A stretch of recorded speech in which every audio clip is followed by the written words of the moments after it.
சிறப்பு வாக்காளர் பட்டியல் தீவிர திருத்தத்தை எதிர்ப்பது ஏன் என விளக்கம் கொடுத்துள்ள தமிழக வெற்றிக் கழக தலைவர் விஜய், ஏற்கனவே வாக்குரிமை இருப்பவர்கள் மீண்டும் வாக்குரிமையை நிரூபிக்க நிர்பந்திப்பது ஏன் என கேள்வி எழுப்பியுள்ளார். கொஞ்சம் ஏமாந்தாலும் வாக்குரிமை இல்லாத நிலை வந்துவிடும் என அச்சம் தெரிவித்த அவர், தமிழக வெற்றிக் கழகத்தினருக்கு SIR விண்ணப்ப படிவம் கிடைப்பதில்லை என புகார் கூறினார். மேலும் முதல் தலைமுறை வாக்காளர்களும் சரியான படிவங்களை பூர்த்தி செய்து கொடுத்து வாக்குரிமையை பெற வேண்டும் எனவும் வலியுறுத்தினார். இப்போ நான் பேசிகிட்டு இருக்கிற இந்த நேரத்தில் தமிழ்நாட்டில் இருக்கிற நம்ம யாருக்குமே ஓட்டு போடுற உரிமையே இல்லைன்னு சொன்னால் நம்புவீங்களா? நான் நீங்கள் உட்பட யாருக்குமே அது இல்லை. நான் பயமுறுத்துறேன்னு நினைக்காதீங்க, அதுதான் நிஜமும் கூட. கொஞ்சம் ஏமாந்தால் நம்மளை மாதிரியே இன்னும் லட்சக்கணக்கான பேருக்கும் இதே நிலைமை தான்.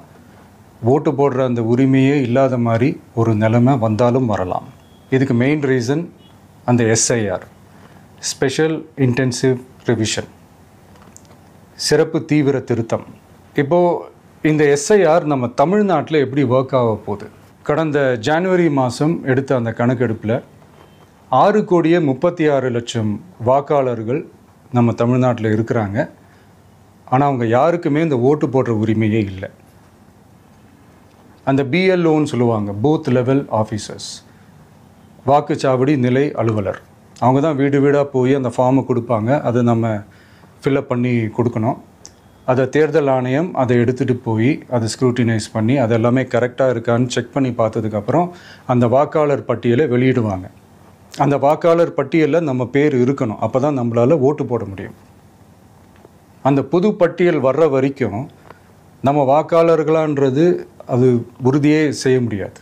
இன்கேஸ் அந்த புது பட்டியலில் நம்ம பேர் இல்லைன்னா அது ஒரு தனி ப்ராசஸ், அது ஒரு தனி ஃபார்ம், அது ஒரு தனி கிளைம்ன்ற மாதிரி அது ஒரு வேறு வேலை. ஸோ இந்த மாதிரி நிறையா சிரமங்கள் குழப்பங்கள் இருக்கிறதுனால மக்களுக்கு இது மேலே ஒரு கன்ஃபியூஷன் ஒன்று இருக்குது. இது என்ன வெரிஃபிகேஷனா இல்லை ஒரு மறைமுக ரீரெஜிஸ்ட்ரேஷனா இல்லை இது ஒரு நியூ ரெஜிஸ்ட்ரேஷன் மாதிரியே தானா அப்படின்ற மாதிரி நிறைய கன்ஃபியூஷன் இருக்குது. அவங்க செய்ய வேண்டியதெல்லாம் ஒன்று தான். இந்த மாதிரி வீடு வீடாக போய் அந்த என்யூமரேஷன் ஃபார்ம் நம்ம ஃபில்அப் பண்ணி கொடுக்கும்போது அதுக்கான அக்னாலேஜ்மெண்ட்டை அந்த BLO அந்த ஆஃபீஸர்கிட்ட இருந்து நீங்கள் வாங்கிக்கணும். அது ரொம்ப ரொம்ப முக்கியம். இது நான் சொல்கிறது வாக்காளர் பட்டியலில் ஆல்ரெடி உங்கள் பேர் இருக்கிறவங்களுக்கு நான் சொல்கிறேன்.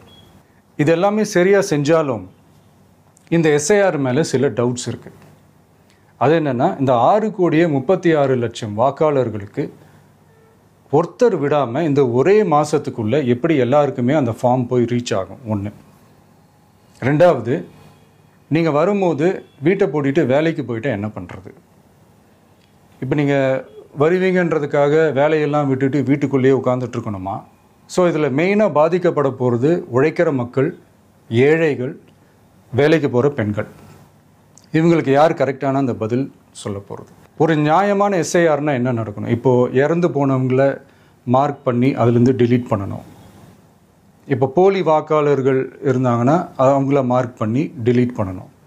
இப்போ ஆல்ரெடி ஓட்டு இருக்கிறவங்களுக்கு எதுக்கு இந்த ரெஜிஸ்ட்ரேஷன் என்ற பேரில் இவ்வளவு குழப்பங்கள் அப்படின்றதான் இங்கே கேள்வி. இப்போ புதுசாக வர வாக்காளர்களையோ இல்லை ஓட்டு இல்லாதவங்களையோ சேர்த்தா பத்தாதா? இப்போ ரீசெண்டாக நடந்த இப்போ எலெக்ஷன் 2021, 24 எப்படி எல்லாருமே ஓட்டு போட்டோம்? அதில் ஓட்டு போட்டவங்க கூட இப்போ புதுசாக ரெஜிஸ்டர் பண்ணணுன்னா அது ஏன் அந்த கன்ஃபியூஷன் அப்படின்றதான் நாங்கள் கேட்குறோம். அதனால தான் நாங்கள் SIRஐ எதிர்க்கிறோம்.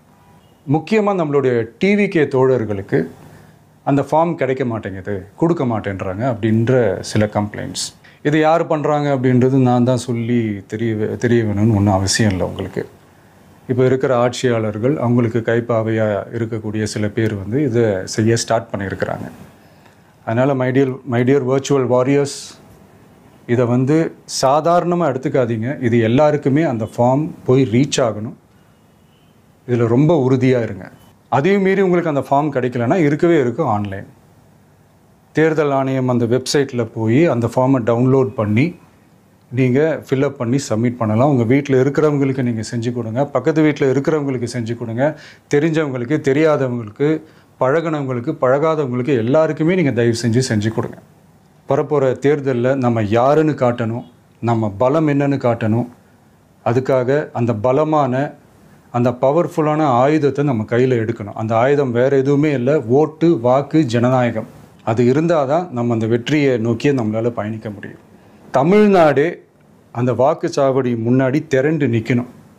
அதை பார்த்துட்டு தமிழ்நாடே தமிழக வெற்றி கழகமா இல்லை தமிழக வெற்றி கழகம் தான் தமிழ்நாடா அப்படின்ற மாதிரி இருக்கணும். வீடுன்னு ஒன்று இருந்தால் தான் ஓடு மாற்ற முடியும்னு அறிஞர் அண்ணா அவர்கள் சொல்லியிருக்கிறாங்க. அந்த மாதிரி ஓட்டுன்னு ஒன்று இருந்தால் தான் இந்த நாட்டையே காப்பாற்ற முடியும்.